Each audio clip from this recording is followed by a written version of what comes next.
আশা করি তোমরা সবাই সুস্থ আছো, ভালো আছো। আর এখন তো 8টা বাজে, মানে রাত্রির 8টা বাজে।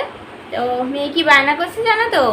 এই প্রার্থনা করতে বসেছিলাম, দেখো প্রার্থনা করতে বসেছি তো। আর ভজন বই আছে, ভজন বইটা নিয়ে আমি গান করছিলাম। তো ও তো আমার সামনে এসে বসেছে, কিন্তু না, ওর বইটা চাই। আসলে বইটা তো দেওয়া যাবে না, বলো। ও তো কিছুক্ষণ নিয়ে নাড়াচাড়া করবে, তারপর তো ছিঁড়ে ফেলবে। তো হাতে দিইনি। এবার কি করছে, ওর বাবা বই কিনে এনেছিল, এবার সেই বইগুলো চাই। মানে যে কোনো একটা বই ওর হলেই হবে, ও একটু নিয়ে দেখবে আর কি। দেখো কি করছে, দেখো এই দেখো, এই দেখো।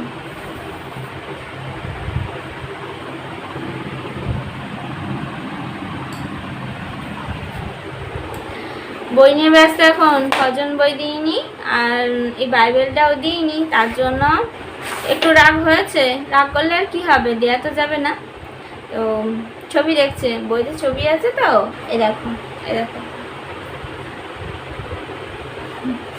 আবার দিচ্ছি না বলে কিরকম আওয়াজ করছে, আমাকে গর্জন করে বকছে, হ্যাঁ করছে।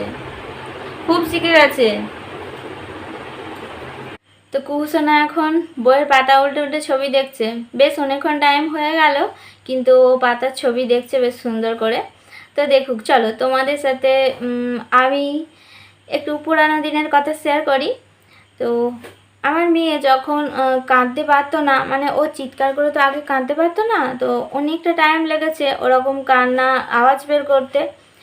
তো ঈশ্বরের আশীর্বাদে ও তো যখন চিৎকার করে কাঁদতে শুরু করলো এক সময়, কিন্তু সেই কান্নাটার পরিমাণটা না অনেক অনেক, মানে কি অসম্ভব ছিল।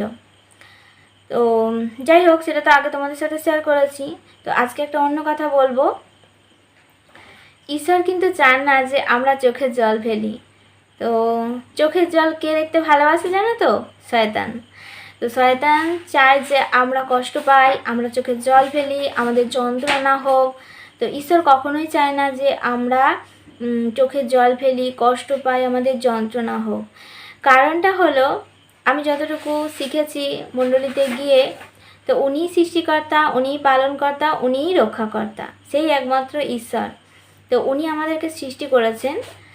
প্রথমে তো প্রকৃতির সব কিছু সৃষ্টি করেছেন, তারপর আমাদেরকে সৃষ্টি করেছেন, আর মানে আমাদের মনুষ্য জাতিকে। তো মনুষ্যকে এত প্রেম দিয়ে, এত ভালোবেসে সৃষ্টি করেছেন না, স্বয়ং ঈশ্বর হাতের তালুতে মাটি রেখে নিজের প্রতিমূর্তি দিয়ে আমাদেরকে তৈরি করেছেন, আর নিজের শ্বাসবায়ু দিয়ে আমাদেরকে শ্বাসবায়ু দিয়েছেন, আমাদের নিঃশ্বাস প্রশ্বাস দিয়েছেন। তো উনি যখন আমাদেরকে সৃষ্টি করেছেন, কি করে উনি আমাদের কষ্ট দিতে পারে বলো? তো উনি তো কখনোই চাইবেন না, সেই পরমেশ্বর পিতা ঈশ্বর কখনোই চাইবেন না যে আমরা কষ্ট পাই। তো সেরকমই আমি এখন ভাবি, যত মণ্ডলী যাচ্ছি, যত প্রভু গুরু যিশুর বিষয়ে জানতে পারছি, তত আমার মন প্রাণ ভরে যাচ্ছে।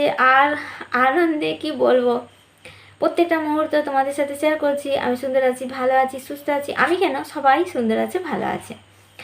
আর আমার মেয়ে যখন কান্না শুরু করেছিল, যে মণ্ডলীতে 2টো দিন যখন গেলাম, তারপরে তো অলরেডি মানে আপনা আপনি কি কান্না বন্ধ হয়ে গেল। তো আমি কিন্তু তখন ভালো করে কি ঈশ্বরের প্রার্থনাও করতে জানতাম না। শুধু হ্যাঁ, ইচ্ছা ছিল যে ওনাকে আমি ডাকবো, প্রার্থনা করব, আমার মনের কথা জানাবো। কারণ একটু একটু করে শিখছিলাম তো, যে কীভাবে কি বলতে হয়, কিভাবে চাইতে হয়। তো উনি কিন্তু আমার মেয়েকে অনেক অনেক আশীর্বাদ করেছে। আর আমার মেয়েকে কেন, আমাকে আরও সব সন্তানকে উনি আশীর্বাদ করবে, শুধু আমারকে না, আমার মেয়েকে না। কারণ প্রত্যেকটা মানুষ আমরা ওনার সৃষ্টিতেই সৃষ্টি হয়েছি, উনি আমাদের সৃষ্টিদাতা। তো তোমাদের কোনো প্রশ্ন থাকলে অবশ্যই কমেন্ট করে জানিও। আমি যতটা জেনেছি, আমার যতটা অন্তরে আছে, ততটাই তোমাদের সাথে শেয়ার করব এবং বলবো। আর হ্যাঁ, মেয়ে তো এখন অনেক শান্ত, অনেক স্থির। আর কান্না আসলে তো আমি মানে মিনিটও লাগে না ওকে শান্ত করতে। ওই প্রভু গুরু যিশুকে জানাই, প্রার্থনা করি। তো পিতা পুত্রকে ধন্যবাদ দিলেই কিন্তু সব সুস্থ সুন্দর হয়ে যায়। তো অন্তর থেকে পিতা পুত্রকে উভয়কে ধন্যবাদ দিলে ওর কান্না তো দূরের কথা, মানে আর যা যা সমস্যা সবই কিন্তু সুন্দর হয়ে যায়। আগে তো কত বায়না করতো, বাড়িতে থাকতে চাইতো না, বাইরে বাইরে ঘুরতে হতো, মানে রাত কি দিন কি অনেক অনেক সমস্যার মধ্যে মানে সমস্যা কাটিয়ে উঠেছি এখন। আর এখন তো অনেক সুস্থ সুন্দর। আর হ্যাঁ, কান্নার বিষয়টা তোমাদের সাথে আজকে শেয়ার করলাম।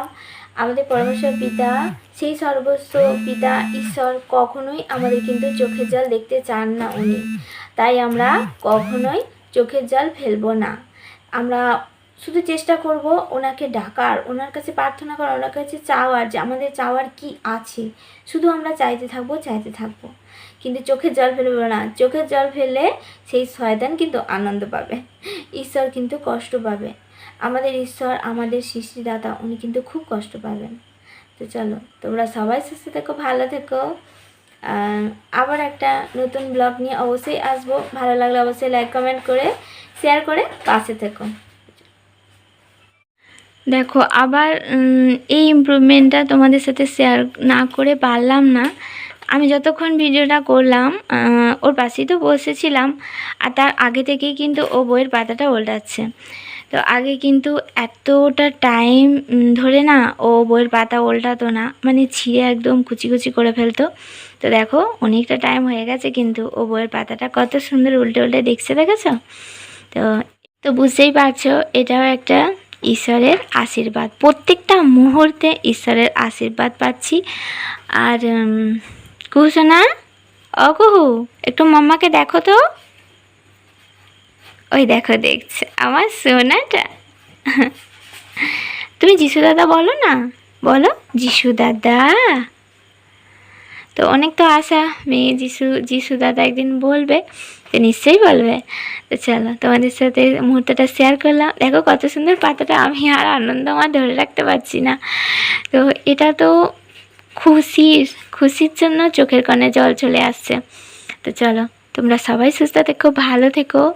পরমেশ্বর পিতা গুরু যিশুর কাছে প্রার্থনা করি সকল সন্তান যেন সুস্থ থাকে, ভালো থাকে, সবাইয়ের মনের অবস্থা যেন সুন্দর থাকে, ভালো থাকে। চলো।